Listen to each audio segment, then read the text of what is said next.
నమస్కారం ఘంటారావానికి స్వాగతం. ముందుగా ప్రధానాంశాలు. ఈడీ కార్యాలయానికి బయలుదేరిన సోనియా గాంధీ. దేశవ్యాప్తంగా హోరెత్తుతున్న కాంగ్రెస్ శ్రేణుల నిరసనలు.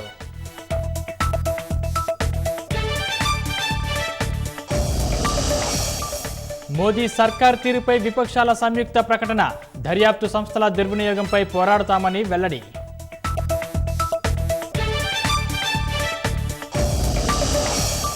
కొనసాగుతున్న రాష్ట్రపతి ఎన్నికల ఓట్ల లెక్కింపు. సాయంత్రానికి వెల్లడి కానున్న తుది ఫలితం.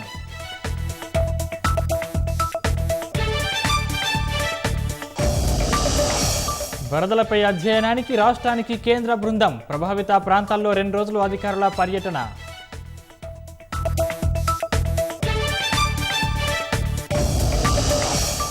రాష్ట్ర వ్యాప్తంగా బూస్టర్ డోస్ పంపిణీ వేగం పెంచాలి. కరోనా వ్యాప్తి దృష్ట్యా అధికారులకు హరీష్ దిశానిర్దేశం.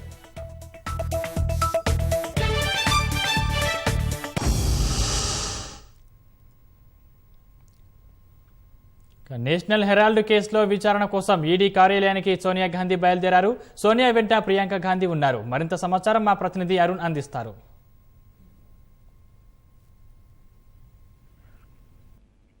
సోనియా గాంధీ మరికొద్దిసేపట్లో ఈడీ విచారణకు హాజరు కాబోతున్నారు. ఈడీ విచారణకు సంబంధించిన విషయంలో నేషనల్ హెరాల్డ్ కేసులో మిస్లీడ్ అయినటువంటి మొత్తాన్ని ఏ విధంగా తీసుకొచ్చారు, కాంగ్రెస్ పార్టీ దీనికి సంబంధించినటువంటి విషయంలో ఎటువంటి వ్యవహారం అనుసరించింది, ఈ డబ్బులు ఎక్కడి నుంచి వచ్చాయి, ఈ డబ్బులకు సంబంధించినటువంటి సోర్స్ ఆఫ్ ఇన్కమ్ ఏంటి అనేటువంటి విషయాలన్నిటిపైన నేషనల్ హెరాల్డ్ కేసులో ఎన్ఫోర్స్మెంట్ డైరెక్టరేట్ సోనియా గాంధీని ప్రశ్నించబోతుంది. దాదాపు 90.89 కోట్ల రూపాయలకు సంబంధించినటువంటి లావాదేవీల విషయంలో కాంగ్రెస్ పార్టీ ఈ మొత్తం ఎక్కడి నుంచి వచ్చింది, ఈ నేషనల్ హెరాల్డ్ కు సంబంధించినటువంటి విషయంలో పెట్టుబడులు పెట్టడానికి వాటికి సంబంధించిన విషయంలో ఉన్నటువంటి సోర్స్ ఏంటి, ఎంత కాలం నుంచి జరుగుతుంది, అదేవిధంగా తీసుకున్నటువంటి అమౌంట్ ని ఎక్కడి నుంచి తీసుకొచ్చారు, తిరిగి ఎక్కడ పెట్టుబడి పెట్టాలనుకుంటున్నారు అనేటువంటి విషయాలతో పాటుగా వీటికి సంబంధించి అక్రమాలు చోటు చేసుకున్నాయనేటువంటి ఆరోపణలు వచ్చిన నేపథ్యంలో వాటికి సంబంధించి ఎటువంటి సమాధానాలు చెప్తారనే విషయం పైన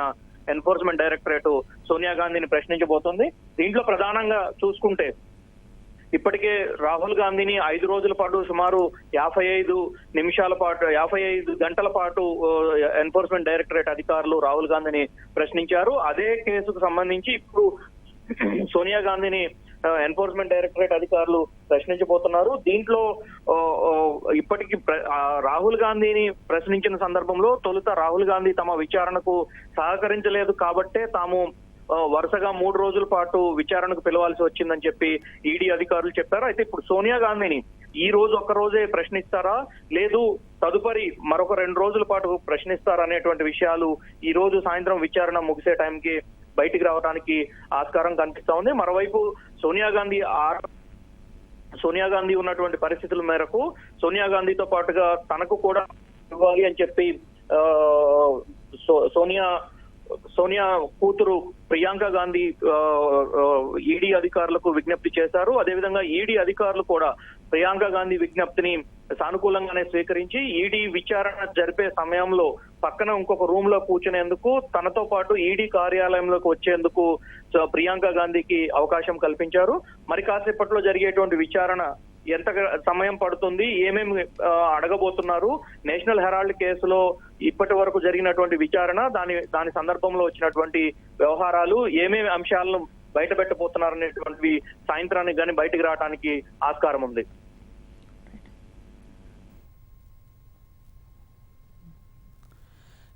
కేంద్ర ప్రభుత్వం జాతీయ దర్యాప్తు సంస్థలను దుర్వినియోగం చేస్తున్నట్లు విపక్ష పార్టీలు ఆందోళన వ్యక్తం చేశాయి. సోనియా గాంధీపై ఈడీ విచారణ సందర్భంగా సమావేశమైన 13 పార్టీలకు చెందిన విపక్ష నేతలు ఈ మేరకు ఓ సంయుక్త ప్రకటన విడుదల చేశాయి. కేంద్రం తన రాజకీయ ప్రత్యర్థులపై దర్యాప్తు సంస్థలను ఉపయోగిస్తుందని మండిపడ్డాయి. ఉద్దేశపూర్వకంగానే విపక్షాలను లక్ష్యంగా చేసుకుని వేధింపులకు గురిచేస్తున్నట్లు ఆందోళన వ్యక్తం చేశాయి.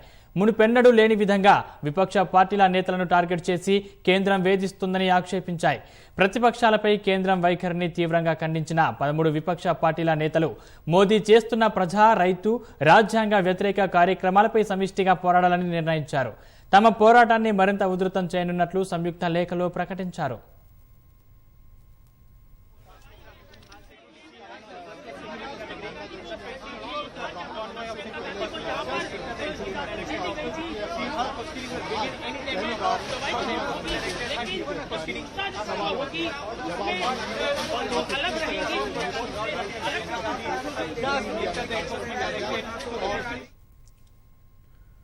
ఏఐసీసీ అధినేత్రి సోనియా గాంధీని ఢిల్లీలో ఈడీ విచారిస్తున్న నేపథ్యంలో రాష్ట్రంలో కాంగ్రెస్ నిరసన చేపట్టింది.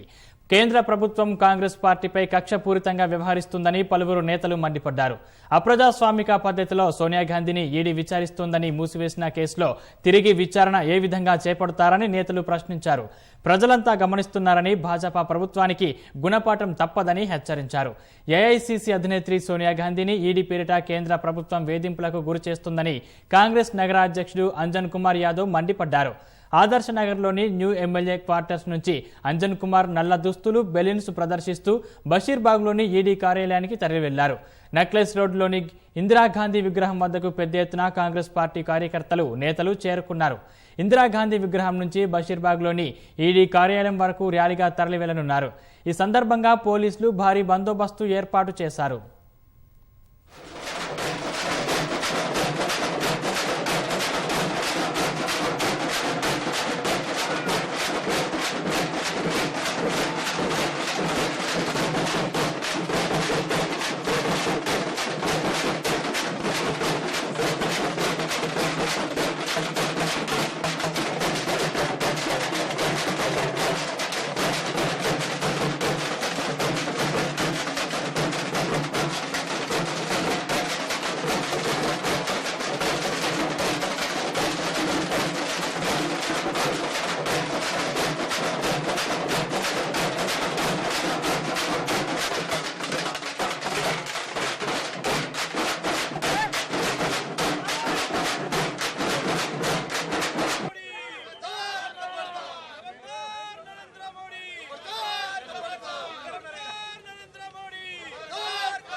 సోనియా గాంధీ గారి నాయకత్వం, సోనియా గాంధీ గారి నాయకత్వం, మోడీ మోడీ మోడీ. వారి మీదనే ఈ చర్య. అయినా ఊరుకోలేదు కదా. రాహుల్ గాంధీ గారు 5 రోజులు గంటల తరబడి సమాధానం ఇచ్చారు. ఇది నాన్ ప్రాఫిట్ ఆర్గనైజేషన్, ఈ ఆస్తులను కొలగొట్టడానికి అవకాశం లేదు. ఈ మాత్రం తెలీదా? అవన్నీ తెలిసే కదా క్లోజ్ చేసింది. ఇటువంటి నేపథ్యంలో ప్రాణాలను, ఆస్తులను, పదవులను త్యాగం చేసిన కుటుంబాల మీద తీసుకునే చర్యలు చరిత్రలో ఊరికే పోవు. మీ అంతు చూస్తారు ఈ దేశ ప్రజలు. మేము ఇవాళ ఇక్కడ కలిసింది సోనియా గాంధీ వెంట ఉన్నాం, న్యాయం కోసం అండగా ఉంటాం, అన్యాయాన్ని ఎదిరిస్తామనే మాటకే వచ్చాం. మనీ లాండరింగ్ అనేది ఎప్పుడు నమవుతుంది? When there is some money transaction takes place. అసలు మనీ ట్రాన్సాక్షన్ లేకుండా మనీ లాండరింగ్ అనేది అవుతుందో ఇవాళ ఒక కుట్రపూరితంగా చెప్పంటూ నేను దేశంలో ఏదైతుందో గతం లోపల సిబిఐ కానీ, ఈ ఎన్ఫోర్స్మెంట్ డైరెక్టరేట్ కానీ ఒక అటానమస్గా ఏదైతుందో వ్యవహరించడం జరుగుతుండే. ఇవాళ స్వతంత్రత అనేది కోల్పోయి కేవలం కేంద్ర ప్రభుత్వ ఆలోచనకు అనుగుణంగా, ఇవాళ హోమ్ మినిస్ట్రీ అమిత్ షా యొక్క సూచనలకు అనుగుణంగా ఈ ప్రేరేపితమై ఏదైతుందో ఈ విచారణ చేపట్టబడుతుంది చెప్పంటున్నా. So there is no investigation చేయడానికి అందులో ఏ విధమైనటువంటి ఒక స్కోప్ కూడా లేదని చెప్పంటున్నాం. జూలై 18న జరిగిన రాష్ట్రపతి ఎన్నికకు సంబంధించి ఓట్ల లెక్కింపు ప్రక్రియ ప్రారంభమైంది. పార్లమెంటు భవనంలోని 63వ నెంబర్ గదిలో ఎన్నికల సిబ్బంది ఓట్లను లెక్కిస్తున్నారు. మొదటగా ఎంపీల ఓట్లను కౌంటింగ్ సిబ్బంది లెక్కిస్తున్నారు. దేశంలోని వివిధ ప్రాంతాల్లో ఓటు వేసిన ఎంపీల బ్యాలెట్లను సైతం పార్లమెంట్ హౌస్ బ్యాలెట్లో కలిపి కౌంటింగ్ చేయనున్నారు. ప్రస్తుతం ఎన్డీఏ తరపున గిరిజన తెగకు చెందిన మహిళా ద్రౌపది ముర్ము విపక్షాల ఉమ్మడి అభ్యర్థిగా కేంద్ర మాజీ మంత్రి యశ్వంత్ సిన్హా బరిలో ఉన్నారు. మరోవైపు ఎంపీల రీతిలోనే ఎమ్మెల్యేల ఓట్ల లెక్కింపులో కూడా బయట రాష్ట్రంలో వేసిన ఓట్లు సొంత రాష్ట్ర బ్యాలెట్లకు జత చేసి రిటర్నింగ్ అధికారులు లెక్కించనున్నారు. ఆంగ్ల అక్షర క్రమంలో రాష్ట్రాల ఓట్ల లెక్కింపు చేపట్టనున్న అధికారులు 10 రాష్ట్రాల ఓట్ల లెక్కింపు పూర్తయిన తర్వాత ఒకసారి, 20 రాష్ట్రాలు పూర్తయిన తర్వాత మరోసారి ఫలితాల సరళిని రిటర్నింగ్ అధికారి సిపి మోదీ వెలువరిస్తారు. ఇవాళ సాయంత్రం 3 నుంచి 4 గంటల మధ్య ఫలితాలు వెలువడే అవకాశం ఉందని రిటర్నింగ్ అధికారులు స్పష్టం చేశారు.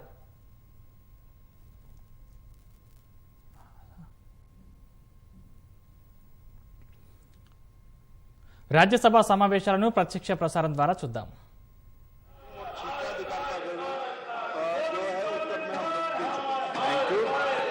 Question number 47, Dr. Amar Patnaik. Dr. Amar, माननीय मंत्री, first supplementary,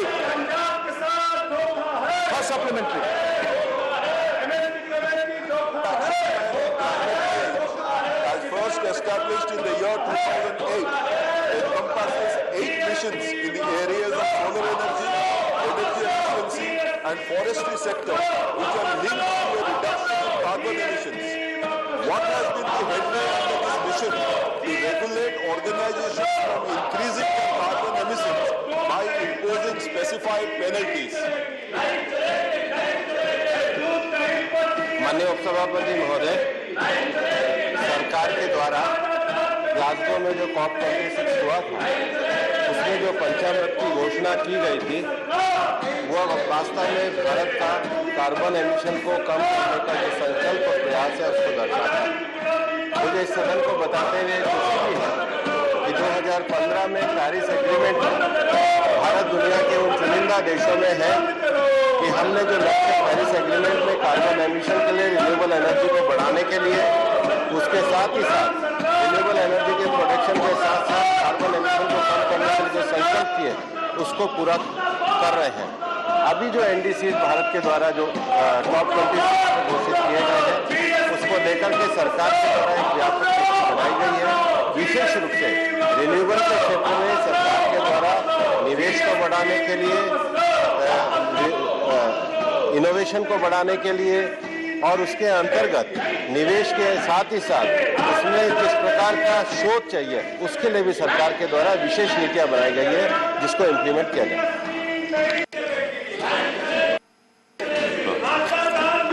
Thank you, Honorable Minister, for a very detailed reply and an assurance. My second question is, can the government consider introducing carbon audits or carbon emission audits in private sector companies or even government companies so that we can get a figure as to what is happening in the field? Thank you so much. जहाँ तक urban forest की बात है, हमारे one मंत्रालय के द्वारा नगर one योजना को शुरू किया गया है ताकि शहरी क्षेत्रों में हम नगरीय वन का विस्तार कर सकें। मैं सदन को ये जानकारी देना चाहता हूँ कि भारत स्वीडन के साथ मिलकर इंटरनेशनल स्तर पर एक फॉरम लीड IT का गठन किया गया है। विशेष रूप से वो क्षेत्र जो हार्ड टू अवेट इंडस्ट्री है, जैसे एल्यूमिनियम का क्षेत्र है, सीमेंट का क्षेत्र है, स्टील का क्षेत्र है, जहाँ पर कार्बन एमिशन ज़्यादा होता है। इस इनोवेशन के साथ भारत अपने देश में भी और दुनिया के क्षेत्रों में भी हार्ड टू अवेट सेक्टर में कार्बन एमिशन कैसे कम हो, इसके लिए प्रयास कर रहा है। Thank you. Question number 48 and 50, both are similar nature. We'll take it together. Question number 48, Dr. Ami Yagnik. माननीय मंत्री जी, उत्तर सदन के पटल पर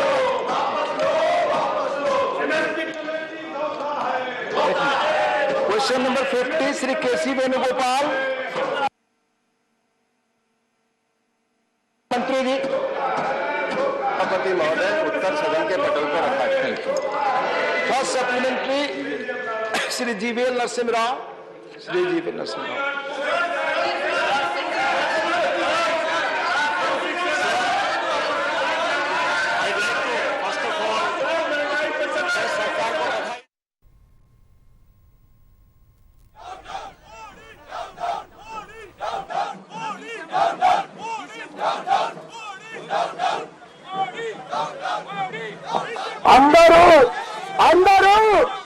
అందరూ అందంగా నడవాలి.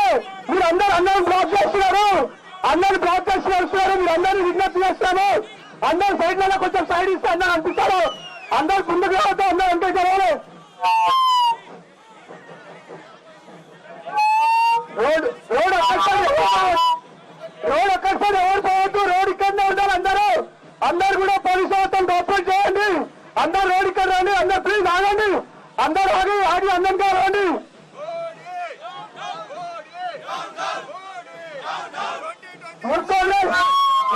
पूरे पीछे जाओ, अन्ना के पीछे शिवसेना रेड्डी नायकत्व में अंदर అందరికీ కృతజ్ఞతలు. అందరూ ఎంత రావాలి.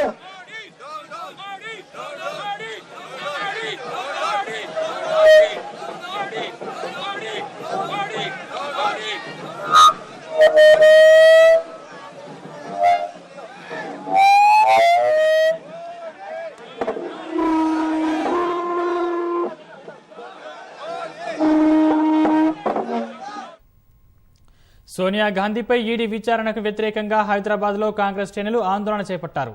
నెక్లెస్ రోడ్డు నుంచి బషీర్బాగ్లోని ఈడీ కార్యాలయం వరకు ర్యాలీ చేపట్టారు.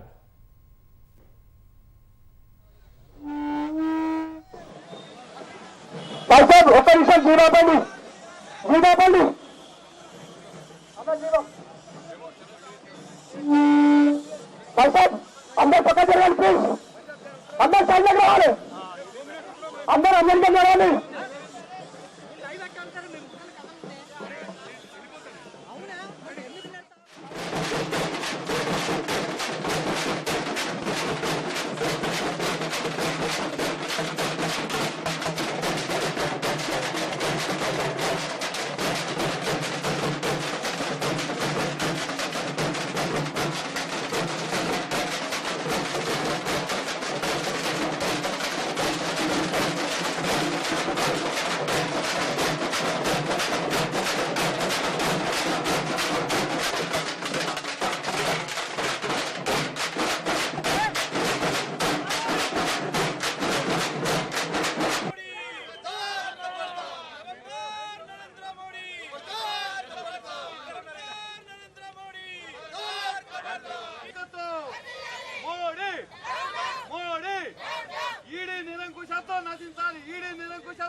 सोनिया गांधी गारी नायकत्व सोनिया गांधी गारी नायकत्व मोदी मोदी मोदी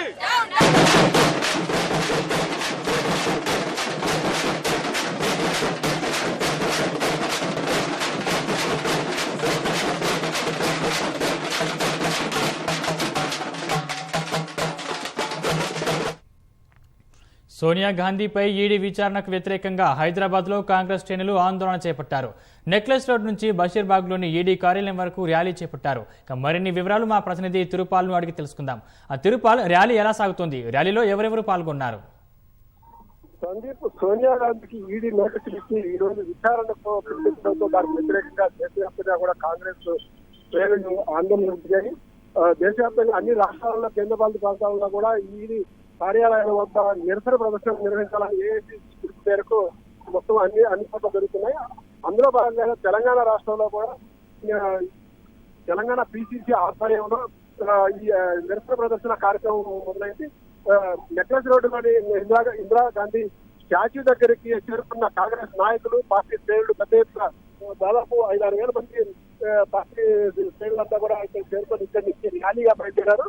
పిసిసి అధ్యక్షుడు రేవంత్ రెడ్డితో పాటు పిసిసి ప్రచార కమిటీ చైర్మన్ మధు యాస్కి, మల్లు రవి, పొన్నాల లక్ష్మయ్య, ఇలా సీనియర్లు అందరూ కూడా సీనియర్లు అందరూ కూడా ఈ ర్యాలీ కార్యక్రమంలో పాల్గొన్నారు.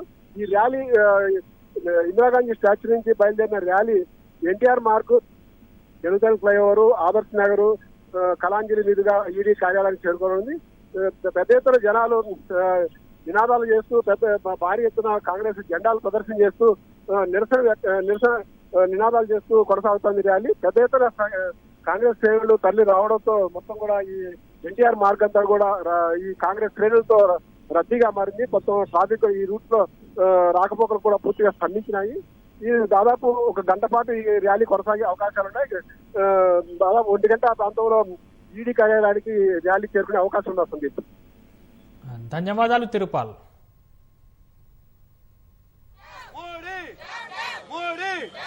सोनिया गांधी गारी नायकत्व सोनिया गांधी गारी नायकत्व मोदी मोदी मोदी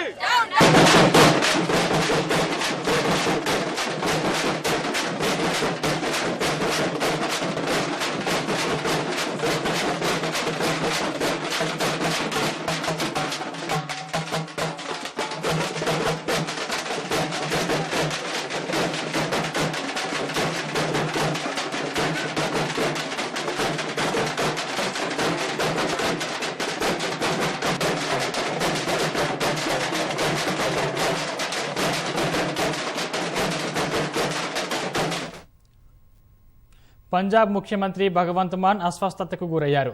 దీంతో ఢిల్లీలోని అపోలో ఆసుపత్రిలో బుధవారం ఆయన చేరినట్లు అధికార వర్గాలు వెల్లడించాయి. కడుపు నొప్పితో బాధపడుతున్న సీఎంకు ఇన్ఫెక్షన్ అయినట్లు వైద్యులు తెలిపారు. జూలై 7న మాన్ నిరాడంబరంగా రెండో వివాహం చేసుకున్నారు. కొద్దిమంది అతిథుల సమక్షంలో డాక్టర్ గురుప్రీత్ కౌర్ను సీఎం వివాహమాడారు. చండీగఢ్లో సిక్కు సాంప్రదాయం ప్రకారం జరిగిన ఈ వేడుకలకు ఢిల్లీ సీఎం అరవింద్ కేజ్రీవాల్ కుటుంబ సమేతంగా హాజరయ్యారు. ఇటీవల కురిసిన భారీ వర్షాలు, వరదల కారణంగా కలిగిన నష్టాలను అధ్యయనం చేసేందుకు కేంద్ర బృందం రాష్ట్రానికి చేరుకుంది. కేంద్ర హోంశాఖ సంయుక్త కార్యదర్శి సౌరవ్ రాయ్ నేతృత్వంలోని 6 సభ్యుల బృందం జిల్లాల్లో పర్యటించనుంది. రాష్ట్ర విపత్తు నిర్వహణ శాఖ కార్యదర్శి రాహుల్ బొజ్జా ఈ ఉదయం కేంద్ర బృందాన్ని కలిసి పరిస్థితిని వివరించారు. నష్టాలకు సంబంధించిన ప్రాథమిక అంచనాలను వారి దృష్టికి తీసుకెళ్లారు. అనంతరం కేంద్ర బృందం సభ్యులు జిల్లాల పర్యటనకు వెళ్లారు. ఇవాళ నిర్మల్, భద్రాద్రి కొత్తగూడెం జిల్లాల్లో, రేపు క్షేత్రస్థాయిలో పర్యటించి పరిస్థితులను అధ్యయనం చేస్తారు. భారీ వర్షాలు, వరదలు మిగిల్చిన నష్టంపై ఓ అంచనాకు వస్తారు. రేపు హైదరాబాద్లో సీఎస్ సహా ఉన్నతాధికారులతో సమావేశమవుతారు. క్షేత్రస్థాయి పరిస్థితులు, రాష్ట్ర ప్రభుత్వం ఇచ్చే సమాచారాన్ని కేంద్ర ప్రభుత్వానికి నివేదిస్తారు.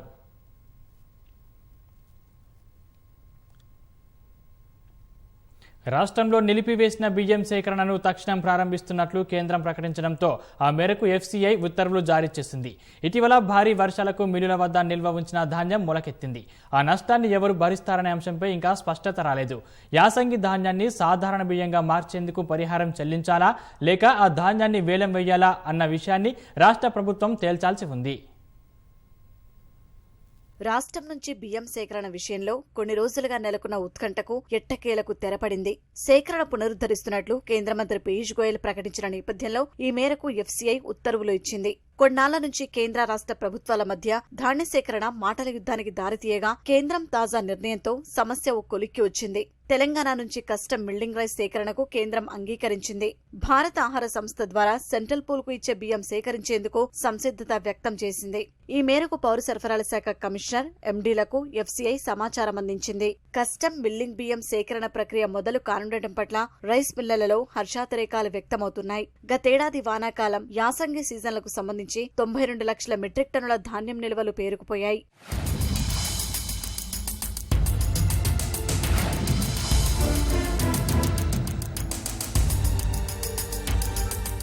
యాసంగి ధాన్యాన్ని సాధారణ బియ్యంగా మార్చేందుకు నష్టపరిహారం చెల్లించాలా లేదా ఆ ధాన్యాన్ని వేలం వెయ్యాలా అన్న విషయాన్ని రాష్ట్ర ప్రభుత్వం తేల్చాల్సి ఉంది. తాజాగా కురిసిన భారీ వర్షాలు, వరదల ప్రభావంతో రాష్ట్ర వ్యాప్తంగా మిల్లుల్లో నిల్వ ఉంచిన 8 లక్షల టన్నులకు పైగా ధాన్యం తడిసి ముద్దయింది. చాలా చోట్ల మొలకెత్తి ఎందుకు పనికి రాకుండా పోవడంతో ఆ నష్టం ఎవరు భరించాలన్న అంశంపై సందిగ్ధత నెలకొంది. రైస్ మిల్లలు కొనుగోలు చేసిన ధాన్యానికి రాష్ట్ర ప్రభుత్వం హామీదారుగా ఉంది.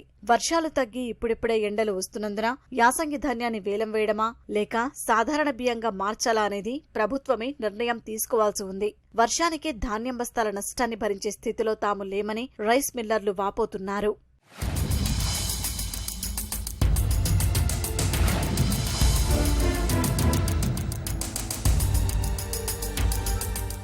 ఈ 94 లక్షల మెట్రిక్ టన్నుల్లో యాసంగి పంటకు సంబంధించి 54 లక్షల మెట్రిక్ టన్నులు ఉంటే, ఇంకా అంతకుముందు వానాకాలం ధాన్యం ఉంది, అంతకుముందు యాసంగి ధాన్యం కూడా కొంత ఉన్నదనేది చెప్తా ఉన్నారు. ఓపెన్ గోదాంసుల్లో ఉన్నటువంటి ధాన్యం ఇప్పటికీ 10 లక్షలు, సుమారు 10 లక్షల మెట్రిక్ టన్నుల ధాన్యం వర్షాలకు నాని ఆ రకంగా మొలకెత్తడం కూడా జరుగుతూ ఉంది. పూర్తిగా డ్యామేజ్ అయ్యి కనిపిస్తున్నటువంటి పరిస్థితి చూస్తా ఉన్నాం. ఇది మొత్తం ప్రభుత్వానికి ప్రజల సంపద. ఇది ప్రజల డబ్బుతోటే ఇవాళ ఈ ధాన్యం అంతా కూడా ఖరీదు చేసి మరి ఈ రకంగా గోదాముల్లో, రైస్ మిల్లర్లో స్టాక్స్ పెట్టారు. రైస్ మిల్లర్స్ కూడా మొత్తుకుంటా ఉన్నారు, మేము మిల్లింగ్ చేసి బియ్యం గవర్నమెంట్కి ఇవ్వటం వరకే మా బాధ్యత, మేము ఆ కండిషన్లోనే తీసుకున్నాము. చూస్తే ఏంటంటే 10% ధాన్యం ఇప్పుడు డ్యామేజ్ అయి ఉంది. ఈ డ్యామేజ్ అయిన ధాన్యం కూడా మళ్ళీ వాళ్ళు ఏమైనా కన్సిడర్ చేస్తారంటే చెయ్యరు, మళ్ళీ మానెత్తిని వేస్తారు. మరి ఇలా మేము మిల్లు అమ్ముకొని పోయే పరిస్థితి వస్తా ఉంది. కొనే దిక్కు కూడా, మిల్లు కూడా కొనే దిక్కు లేనటువంటి పరిస్థితి వస్తుంది. మేము చావాలన్నా బతకాలని చెప్పేసి వాళ్ళు కూడా అంటా ఉన్నారు. మాకు ఉన్న స్టాకులు పట్టాల కింద ఉండటం వల్ల, గోడౌన్లో నిల్వ పెద్ద పెద్ద లాట్లు ఉండటం వల్ల ఉడుకొచ్చేసి సరుకు పూర్తి చాలా వరకు డ్యామేజ్ అయిపోయి కలర్ మారిపోతా ఉంది. కలర్ మారిపోయింది ఎఫ్సీకి పెట్టాలంటే వాళ్ళు పాస్ చేయరు. బయట మార్కెట్లో అమ్మాలంటే 31 రూపాయల నుంచి 14 రూపాయలకు అమ్మవలసి వస్తుంది కేజీ బియ్యం. 14 రూపాయలకు అమ్మి మేము 31 రూపాయలు పెట్టి కొని వాళ్ళకి ఎక్కడ తీసుకొచ్చి పెట్టాలా? మా బియ్యం మాకు 67 కేజీలు ఇవ్వండి, మీరు వస్తే మాకేంది, మీరు ఏమైపోతే మాకేంది అని స్టేట్ గవర్నమెంట్ వాదన. అది 14 రూపాయలు డ్యామేజ్ అయిపోయిన బియ్యం 14 రూపాయలకు అమ్మటం వల్ల మేము 31 రూపాయలు పెట్టుకొని వాళ్ళకి ఎక్కడ తీసుకొచ్చి పెట్టాలా అని మా ఆవేదన మాకు అయిపోయింది. ఎవరు మమ్మల్ని పట్టించుకుంటే దిక్కులేరు. ఎఫ్సీ వాళ్ళు అడిగితే ఒక రకంగా చెప్తారు, సివిల్ సప్లై డిపార్ట్మెంట్ అడిగితే మరొక రకంగా చెప్తారు. ఎన్నో రకాలుగా మమ్మల్ని ఇబ్బందులకు గురి చేస్తూనే ఉన్నారు ఈ గవర్నమెంట్. ఏం దించుకోవాలి? దించుకుంటే ఎవరు మాకు దిక్కు? దించుకుంటే మా ముఖం ఎవరైనా చూస్తున్నారా? మా బాధ ఎవరైనా గమనిస్తున్నారా? అది లేదు, ఇది లేదు, నానాకు ఇబ్బందులకు గురి చేస్తున్నారు మన ప్రభుత్వం. ధాన్యం దడిచి విపరీతమైన మొలకలు ముక్క డ్యామేజ్ కావటం ఇవన్నీ జరిగిపోయింది. దీని నష్టం ఎవరు భరించాలి? ఇప్పుడు మిల్లర్ భరాయించే శక్తి ఏ మిల్లర్ కూడా లేదు. ఎందుకంటే వెంటనే ధాన్యం మిల్లింగ్ చేపించి తీసుకున్నట్లయితే ఈనాడు ఈ పరిస్థితి దాపురించేది కాదు. బ్లాక్ మార్కెట్ దందా వల్ల రైతులకు ఇబ్బంది కలుగుతుందని, దాన్ని వెంటనే ఆపాలని తనను కలిసిన తెలంగాణ రైస్ మిల్లర్స్ అసోసియేషన్ సభ్యులకు కేంద్ర మంత్రి పీయూష్ గోయల్ హెచ్చరించారు. భవిష్యత్తులో అలాంటి సంఘటనలు జరగవని వారు హామీ ఇచ్చారు. తెలంగాణలో బియ్యం సేకరణ చేపట్టాలని నిర్ణయించినందుకు పీయూష్ గోయల్ కు భాజపా రాష్ట్ర అధ్యక్షుడు బండి సంజయ్ ప్రత్యేక ధన్యవాదాలు తెలిపారు.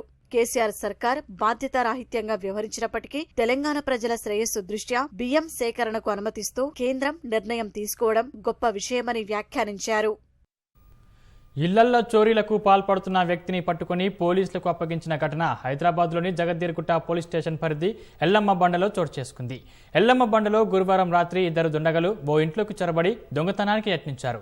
ఇంటి యజమాని నిద్రలేచి అప్రమత్తమవడంతో దొంగలు అక్కడి నుంచి పరారయ్యారు. ఈ దృశ్యాలన్నీ ఇంట్లో ఉన్న సీసీ కెమెరాల్లో రికార్డయ్యాయి. వీటి ఆధారంగా దుండగలు పీజేఆర్ నగర్ కాలనీకి చెందిన ఆటో డ్రైవర్లుగా గుర్తించి వారిలో ఒకరిని ఈ రోజు ఉదయం పట్టుకుని పోలీసులకు అప్పగించారు. మరో వ్యక్తి పరారీలో ఉన్నారు. వీరిద్దరూ ఒక సెల్ ఫోను 3000 నగదు చోరీ చేసినట్లుగా బాధితులు తెలిపారు. తరచుగా చుట్టుపక్కల ఇళ్లలో కూడా వీరే దొంగతనాలకు పాల్పడుతున్నట్లుగా సమాచారం రావడంతో స్థానికుల ఫిర్యాదు మేరకు పోలీసులు కేసు నమోదు చేసి దర్యాప్తు చేపట్టారు.